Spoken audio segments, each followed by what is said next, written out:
मैं डॉक्टर लक्ष्मी नारायण, प्रवक्ता इतिहास, राजकीय मॉडल संस्कृति वरिष्ठ माध्यमिक विद्यालय ततारपुर इस्तमुरार, रेवाड़ी, हरियाणा, आप सभी विद्यार्थियों का इस व्याख्यान में स्वागत करता हूं। आज का अपना अध्याय है बंधुत्व, जाति और वर्ग, आरंभिक समाज। ये अपनी पाठ्य पुस्तक का तीसरा अध्याय है। आज का उपविषय है महाभारत का समालोचनात्मक संस्करण और दूसरा उपविषय है बंधुता एवं विवाह। तो पहले विषय को देखते हैं, महाभारत का समालोचनात्मक संस्करण।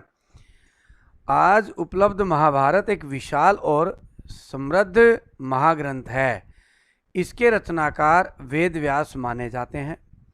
वेद व्यास जी का नाम कृष्ण द्वैपायन था। इन्होंने वेदों का संकलन किया, इसलिए ये वेद व्यास कहलाए।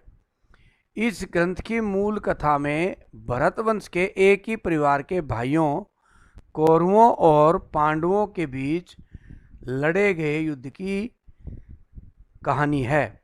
यह युद्ध राजगद्दी व भू क्षेत्र को लेकर लड़ा गया। यह ग्रंथ सामाजिक समुदायों के सामाजिक व्यवहार को भी दर्शाता है।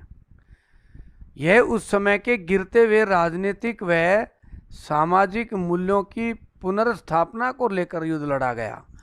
अर्थात उस समय सामाजिक मूल्य गिर गए थे और सामाजिक मूल्यों की पुनर्स्थापना के लिए युद्ध लड़ा गया, इसलिए इस युद्ध को धर्म युद्ध की संज्ञा दी गई। आरंभ में इस ग्रंथ में 8800 श्लोक थे और इसका नाम जयस था। जयस का अर्थ होता है विजय। कालांतर में इसमें 2400 श्लोक हो गए और इसका नाम पड़ा भारत। आज इसमें 1,00,000 श्लोक हैं और इसका नाम है महाभारत। इस तरह से 3 नाम अलग अलग रहे, जयस, भारत और महाभारत। श्लोकों की संख्या भी बढ़ती रही, 8800, 24,000 और फिर 1,00,000। इस मूल ग्रंथ की जो भाषा है वो संस्कृत है, परंतु संस्कृत बड़ी सिंपल भाषा उसमें लिखी गई है। वेद मंत्रों की तरह कठिन संस्कृत का प्रयोग इसमें नहीं किया गया है। समालोचनात्मक संस्करण होता क्या है? समालोचनात्मक संस्करण का अर्थ है कि मूल कथा के निकट पहुंचने का प्रयास। महाभारत के मूल पाठ को शुद्ध रूप से स्थापित करना कोई साधारण कार्य नहीं था। ये एक चुनौती था उस समय।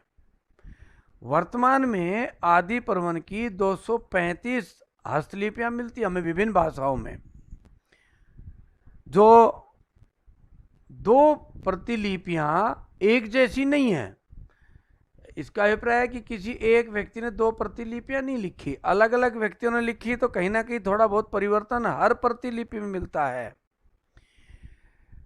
आज इस समालोचनात्मक ग्रंथ की आवश्यकता पड़ी और जैसा कि मैंने बताया एक बड़ी चुनौती था। इस समालोचनात्मक ग्रंथ को तैयार करने की इस चुनौती को 1919 में संस्कृत के विद्वान V.S. सुक्तांकर के नेतृत्व में भंडारकर ओरिएंटल रिसर्च इंस्टीट्यूट ने स्वीकार किया।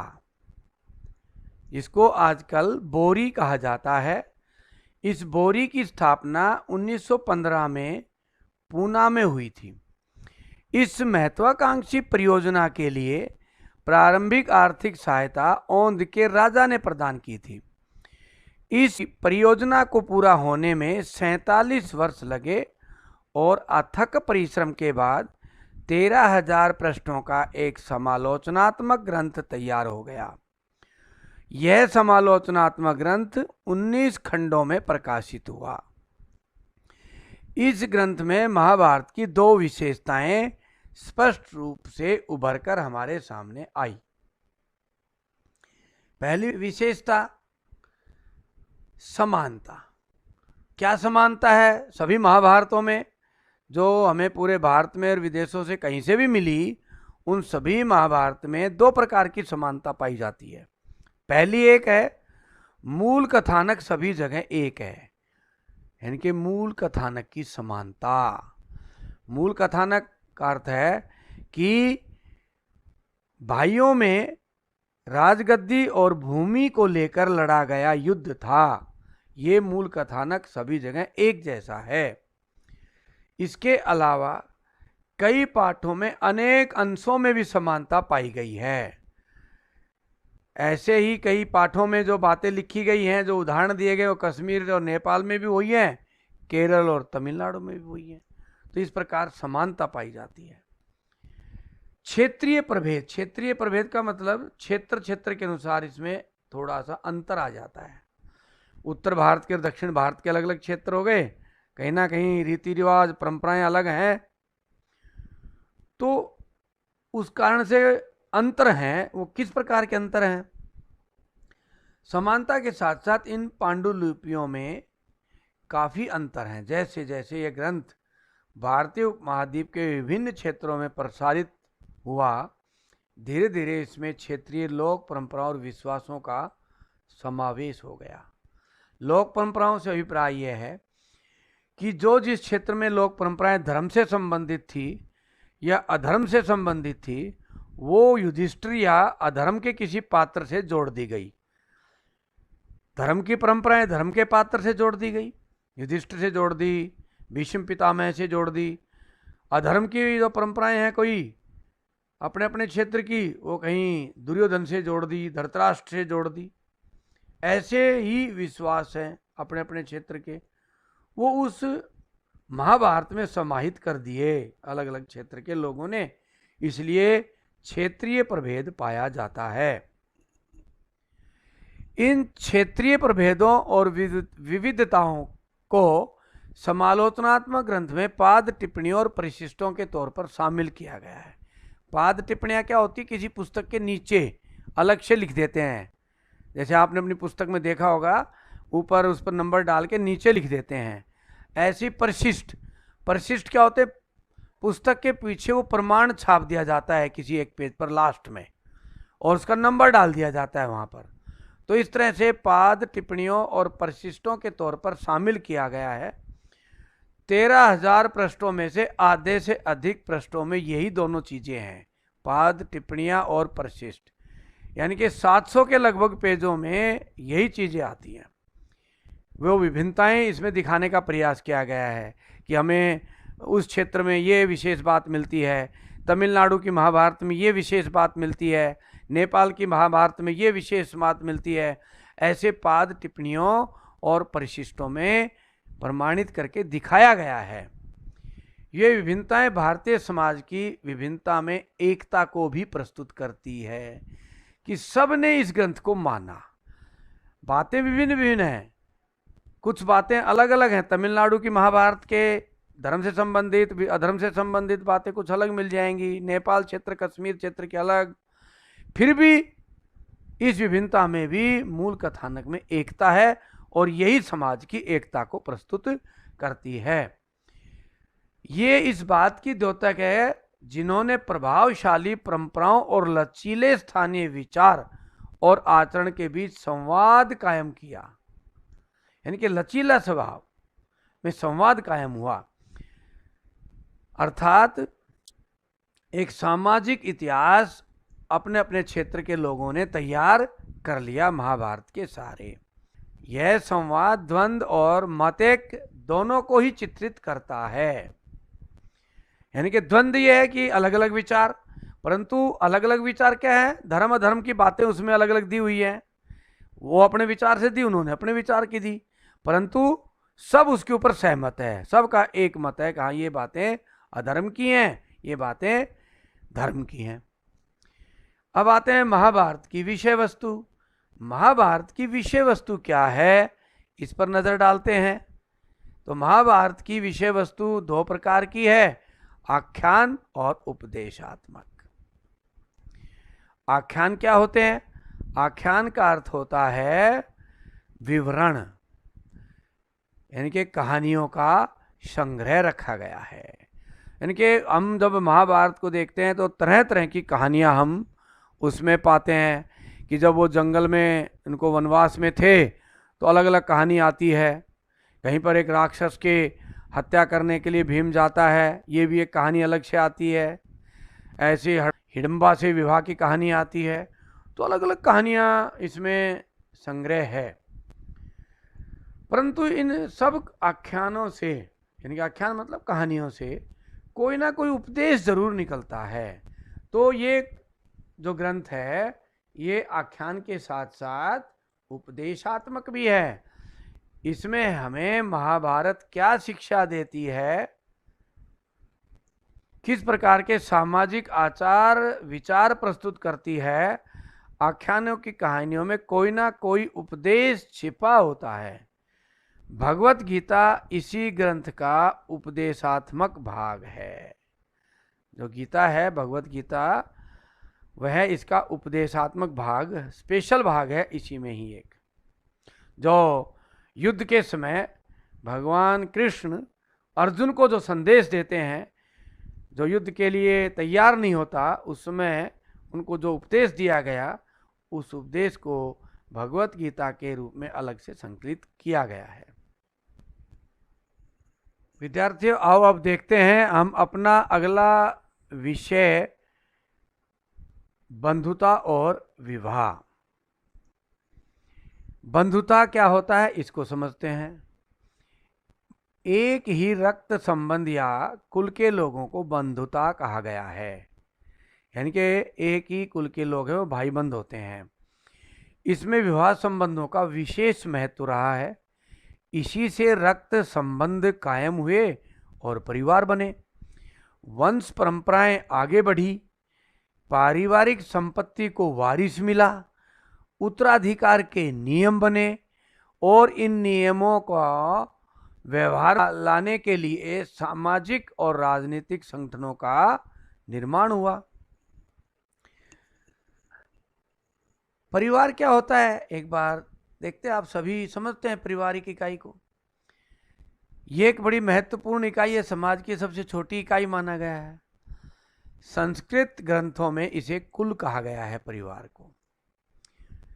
परिवार के बढ़ते बढ़ते बांधों का समूह हो जाता है, जो एक जाति का रूप धारण कर लेती है। सामान्यतः रक्त संबंधों पर आधारित परिवार को एक स्वाभाविक सामाजिक इकाई मान लिया जाता था। रक्त संबंधों पर आधारित परिवार की परिभाषा भिन्न भिन्न है। जैसे आज भी हम देखते हैं कि कुछ लोग फुफेरे व मौसेरे भाई बहनों को रक्त संबंधों में शामिल करते हैं, यानी कि उनमें विवाह नहीं हो सकते। जबकि भारत में कुछ जातियों में इनमें वैवाहिक संबंध बनते हैं, फुफेरे और मौसेरे भाई बहनों में। इस तरह से भिन्न भिन्न कुलों में, जातियों में स्थान व क्षेत्र के अनुसार भी परंपरा बदलती रहती है। वंश परंपरा के अनुसार परिवार दो प्रकार के होते हैं, मातृवंशिका परिवार और पितृवंशिका परिवार। आओ इनके बारे में। पहले मातृवंशिका परिवार, इसमें वंश परंपरा माता से जुड़ी होती है। ऐसे परिवारों में लड़की का महत्व अधिक होता है। इस प्रकार के परिवारों के उदाहरण बहुत कम मिलते हैं। प्रभावती गुप्त का उदाहरण एक हमें मिलता है गुप्त काल का, जो चंद्रगुप्त विक्रमादित्य की पुत्री थी और वाकाटक वंश में उसका विवाह हुआ था। तो कहते हैं कि वो गद्दी पर बैठी और राज संभाला, क्योंकि उसके द्वारा भूमि दान करने के भी हमें अभिलेख मिलते हैं। इसलिए माना जा सकता है कि कहीं मातृवंशिका परिवार रहा होगा। दूसरा, पितृवंशिका परिवार। जिन परिवारों में वंश परंपरा पिता से पुत्र और फिर पौत्र और फिर परपौत्र आदि में चलती जाती है, उसे पितृवंशिका परिवार कहा जाता है। भारत में पितृवंशिका परिवार को आदर्श परिवार माना गया है, इस तरह की परंपरा में लड़की को अचल संपत्ति का हक नहीं होता था, उसे पराया धन समझा गया। ऋग्वेद में पुत्र कामना को प्राथमिकता दी गई है। इंद्र से वीर पुत्र की कामना की गई है, क्योंकि उन दिनों में युद्ध बहुत होते थे, युद्धों में बहुत लोग मारे जाते थे, इसलिए वीर पुत्रों की कामना की जाती थी, अधिक से अधिक पुत्रों की कामना की जाती थी। राजा महाराजाओं से लेकर सामान्य जन पुत्र को ही प्राप्त करना चाहता था, उसी की कामना करता था, क्योंकि पुत्र ही अचल संपत्ति का मालिक माना जाता था, उसी को उत्तराधिकारी बनाया जाता था। रामायण और महाभारत में हमें इस प्रकार की जानकारियां मिलती हैं कि पुत्र ही और विशेषकर बड़ा पुत्र गद्दी पर बैठता है। रामायण में भगवान राम बड़े थे, तो भरत ने, उनके भाई ने राज नहीं संभाला, राम को ही दिया वनवास के बाद भी। परंतु महाभारत के समय नियम टूटने लगे थे और ये भाइयों का युद्ध था, गद्दी को लेकर के छोटे और बड़े भाइयों का युद्ध, चाचा ताऊओं के आपसी भाइयों का युद्ध था। अब प्यारे विद्यार्थियों, हम पढ़ते हैं विवाह के नियम। भारतीय समाज में उस काल में विवाह के अनेक नियम थे, फिर भी कुछ नियम सभी के लिए सामान्य थे और उनका पालन करना सभी के लिए जरूरी था।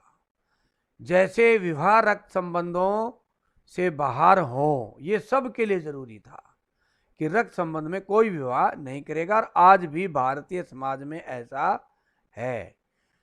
रक्त संबंध अलग अलग समाजों द्वारा अलग अलग तय थे। कौन कितनी दूरी तक के रक्त संबंधों को बचाता है, ये अलग अलग जातियों में अलग अलग तय है।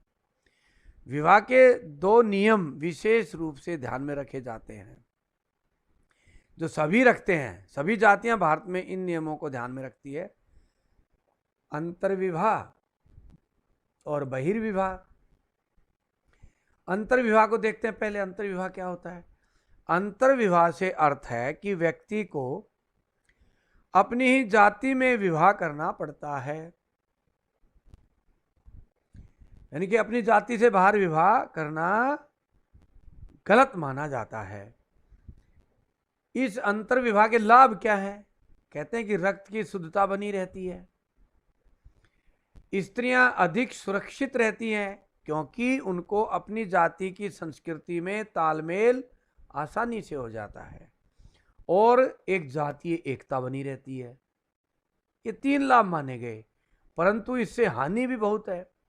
इससे समाज में जातिवाद का जहर फैल गया, राष्ट्रीय एकता के मार्ग में बाधा उत्पन्न हो गई, समाज में ऊंच नीच का भाव आ गया, जो आज समाज की प्रगति में भी बाधक है। दूसरा है बहिर्विवाह। बहिर्विवाह क्या होते हैं? अपने ही गोत्र, अपने ही गांव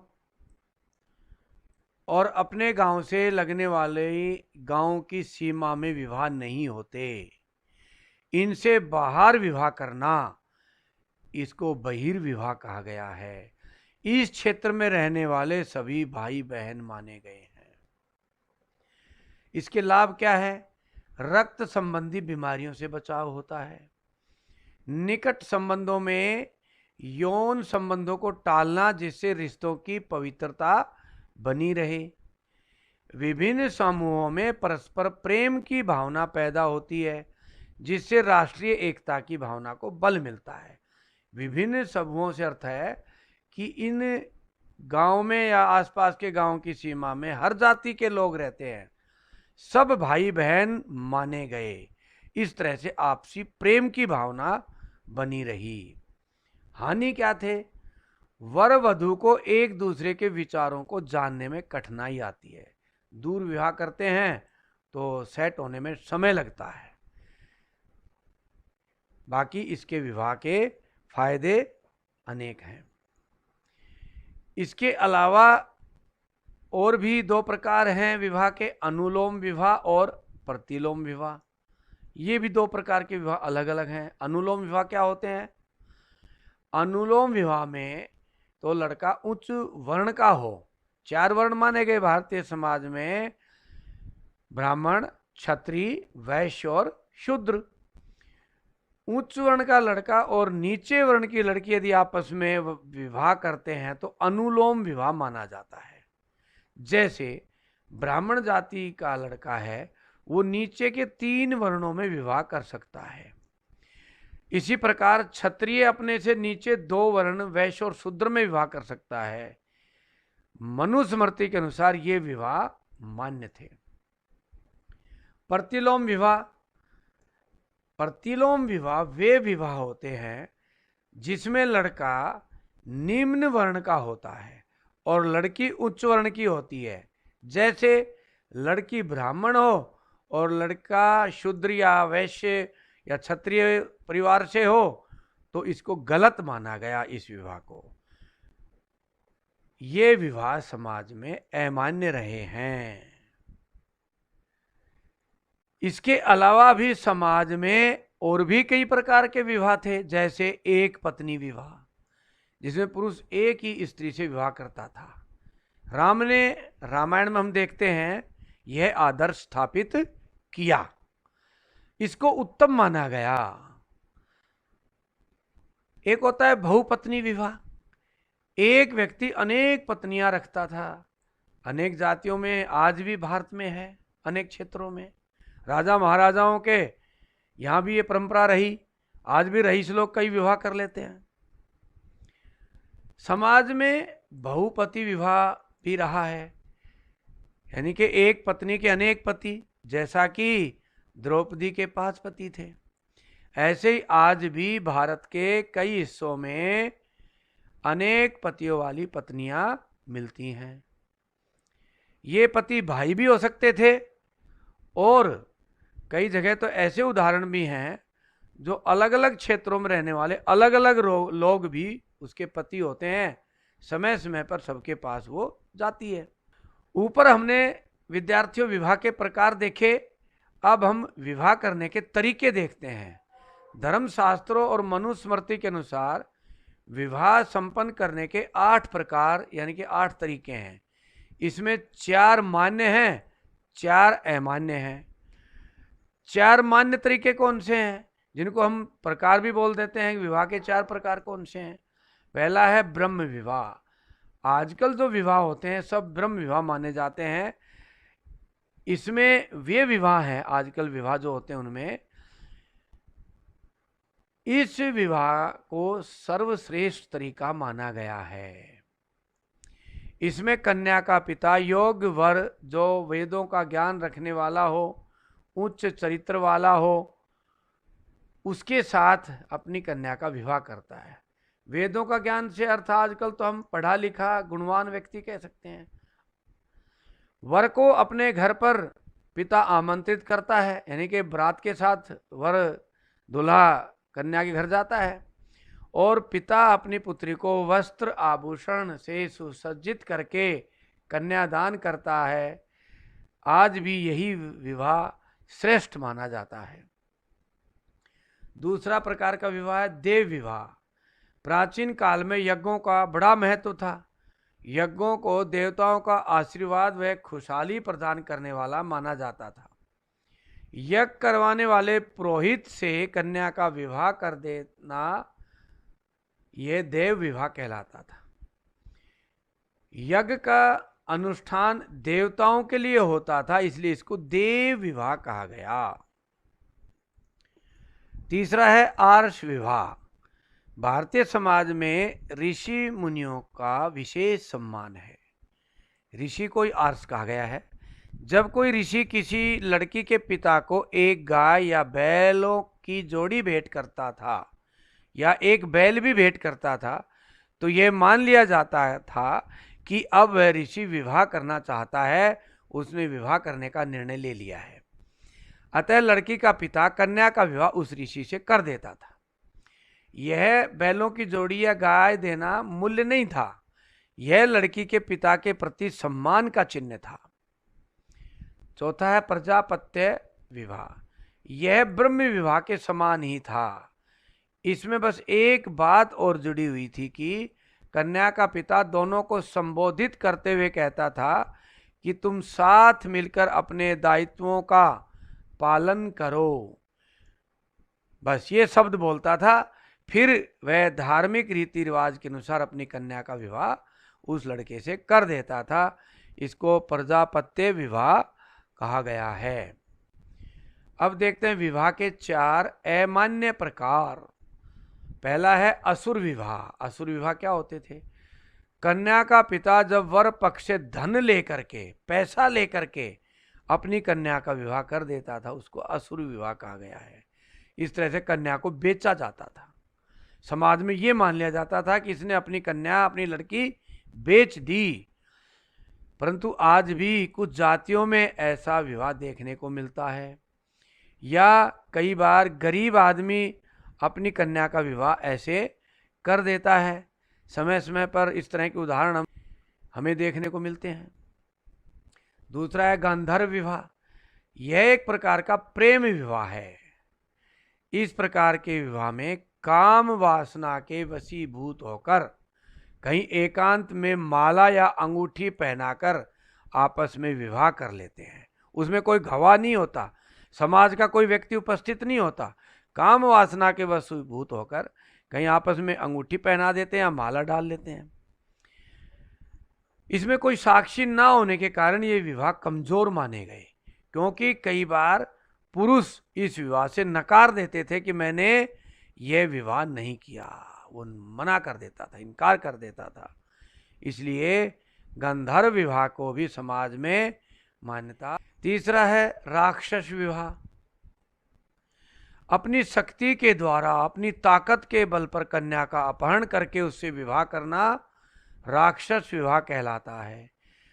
ऐसे विवाह युद्धों के समय होते हैं। युद्ध होते हैं तो कई बार कन्या पक्ष वालों को पीटकर सैनिक कन्या का हरण कर लेते हैं और उससे विवाह कर लेते हैं। या कई बार कोई शक्तिशाली व्यक्ति किसी कन्या का अपहरण कर लाता है और उससे विवाह कर लेता है। इस तरह के विवाहों को भी समाज में मान्यता नहीं थी। चौथा प्रकार है पैशाच विवाह। यह बिल्कुल ही अधर्म विवाह माना गया है। इसको कोई मान्यता नहीं दी गई है। अपनी काम वासना की तृप्ति के लिए कोई पुरुष सोई हुई, मानसिक रूप से बीमार या नशे में उन्मत्त लड़की से यौन संबंध बना ले तो इसको पैशाच विवाह की श्रेणी में डाला गया है। जब यौन संबंध बना लेता है तो समाज में उसको दंड स्वरूप कई बार उससे विवाह कर दिया जाता है। बलपूर्वक कुकृत्य करने के बाद लड़की का विवाह उससे कर दिया जाता था। इसमें लड़की का कोई दोष नहीं होता था। ऐसे विवाह को संबंधियों द्वारा मान्यता फिर दे दी जाती थी। उपरोक्त 8 प्रकार के विवाह हमने पढ़े कि किस तरह से 8 प्रकार के विवाह संपन्न होते थे। 8 प्रकार में 4 प्रकार के विवाह तो मान्य थे, परंतु बाद के 4 प्रकार के विवाहों को भी समय के साथ साथ समाज में मान्यता मिल जाती थी। अब एक बार नजर डालते हैं कि विवाह के समय हमने पढ़े थे गोत्र। अपने गोत्र से बाहर विवाह करना। अपने गोत्र से विवाह बाहर क्यों करते थे? गोत्र क्या होते हैं इसको देखते हैं। 1000 ईस्वी पूर्व के आसपास लोगों को गोत्रों में वर्गीकृत किया गया। प्रत्येक गोत्र एक वैदिक ऋषि के नाम पर होता है। उस गोत्र के सभी लोगों को उस ऋषि का वंशज माना जाता है। गोत्र व्यवस्था की 2 महत्वपूर्ण विशेषताएं थी। पहली विशेषता, विवाह के पश्चात महिला को पिता के गोत्र का नहीं अपितु पति के गोत्र का माना जाता था। यानी कि महिला का गोत्र खत्म होकर के वो पति के गोत्र की हो जाती थी। इसका उदाहरण हमें कब मिलता है? महाभारत में इसका उदाहरण मिलता है। अर्जुन ने अपने मामा की लड़की से विवाह किया। इसका अर्थ है कि उन्होंने अपने माता के गोत्र को नहीं देखा, परंतु बाद में माता का गोत्र भी बचाने लगे। आज भी बचाते हैं हम माता का गोत्र। ऐसे उदाहरण हमें सातवाहन शासकों के समय मिलते हैं कि माता के गोत्र को पुत्र अपने साथ लगाते हैं, अपने नाम के साथ लगाते हैं। जैसे वशिष्ठी पुत्र श्री पुलमावी, पुलमावी की माता वशिष्ठ गोत्र की थी, सातवाहन शासक था पुलमावी। ऐसे ही राजा सतकर्णी हुए, श्री सतकर्णी। ये श्री है, गौतमी इनकी माता का गोत्र था तो ये गौतमी लगाते थे। इसका अर्थ था कि माता के गोत्र का महत्व अब बढ़ गया था। दूसरा, एक ही गोत्र के परस्पर विवाह संबंध नहीं कर सकते, आज भी बचाते हैं। एक गोत्र में लड़का अपने ही गोत्र में लड़की नहीं लेके आता, क्योंकि ये सब एक ही ऋषि के वंशज माने गए हैं। जैसा कि हमने अभी पढ़ा था कि सभी को ऋषि गोत्र दिया गया था 1000 ईस्वी पूर्व के आसपास, इसलिए वो सब भाई बहन हो गए। ऋषि गोत्र भारत में प्रत्येक जाति के अंदर मिलते हैं। ब्राह्मणों में भी वही ऋषि गोत्र मिलते हैं, वही राजपूतों में मिलते हैं, वही निम्न और शूद्र जातियों में भी मिलते हैं। इसका अर्थ है कि ये जातियां बाद में बनी थी, पक्की बाद में हुई है। पहले गोत्र सबको समान रूप से दिए गए थे ऋषियों के। जैसे कौशिक गोत्र है, ब्राह्मणों में भी मिलता है, राजपूतों में मिलता है। ऐसे गौतम गोत्र है, ब्राह्मणों में भी मिलता है, शूद्रों में भी मिलता है। ऐसे कश्यप गोत्र हैं। सब ऋषियों के गोत्र सब जातियों में आज भी स्थित हैं। अब एक बार माता का महत्व क्या था उस काल में। भारत में इस काल में पितृसत्तात्मक व्यवस्था प्रचलन में थी, परंतु सातवाहन शासक अपनी माता का गोत्र लगाते थे। जैसा कि हमने अभी पढ़ा, वशिष्ठी पुत्र श्री पुलमावी, गौतमी पुत्र श्री सातकनी। ऐसा लगता है कि सातवाहनों के समय में ये माताएं बहुत महत्वपूर्ण थी, परंतु अध्ययन करने के बाद लगता है कि किसी भी निष्कर्ष पर सावधानी पूर्वक ही पहुंचा जाए, क्योंकि सातवाहन शासकों में भी राज सिंहासन की उत्तराधिकारी महिला नहीं बल्कि पुरुष ही होता था। उत्तराधिकार पितृसत्तात्मक था। ऐसा इसलिए करते होंगे, यानी कि ये माता का गोत्र सातवाहन शासक इसलिए लगाते होंगे कि उस समय राजा के अनेक रानियां होती थी और अपनी संतान को चिन्हित रखने के लिए उसकी माता का गोत्र उस लड़के या उस संतान के साथ लगा दिया जाता था।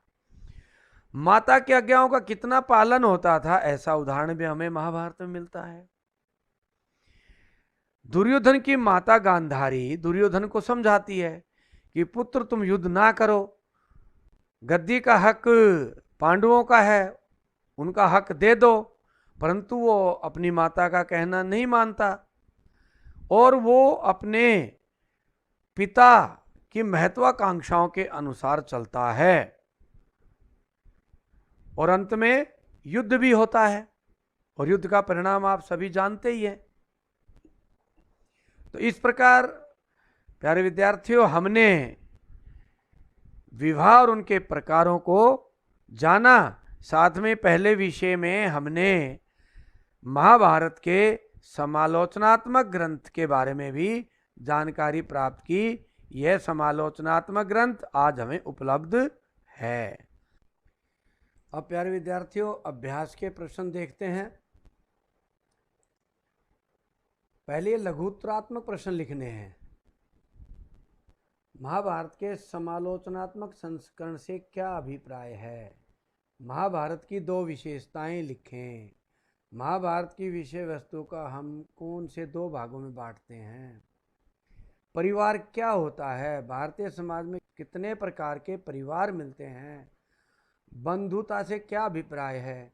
अंतर्विवाह और बहिर्विवाह क्या होते हैं? अनुलोम व प्रतिलोम विवाह क्या होते हैं? गोत्र से क्या अभिप्राय है? ये छोटे प्रश्न लिखने हैं 4-5 लाइनों में। बड़ा प्रश्न है, विवाह के मान्य व अमान्य 8 प्रकार कौन कौन से हैं? ये 8 प्रकार आपने अपनी नोटबुक में लिखने हैं। प्यारे विद्यार्थियों, इसी के साथ आज का व्याख्यान समाप्त होता है। आप सभी का बहुत बहुत धन्यवाद।